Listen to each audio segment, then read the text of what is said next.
அன்பும் சிவமும் இரண்டன்பர் அறிவிலார் அன்பே சிவம் ஆவது ஆறுங்கரிகிலார்.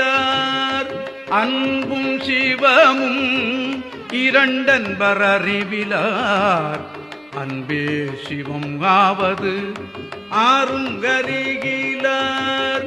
அன்பே சிவம் ஆவது ஆறும் அறிந்த பின்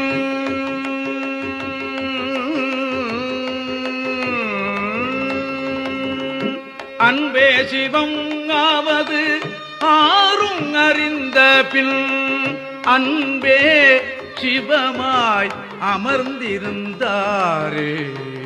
அன்பே சிவம் ஆவது ஆறுங்கறிந்த பின் அன்பே சிவமாய் அமர்ந்திருந்தார்.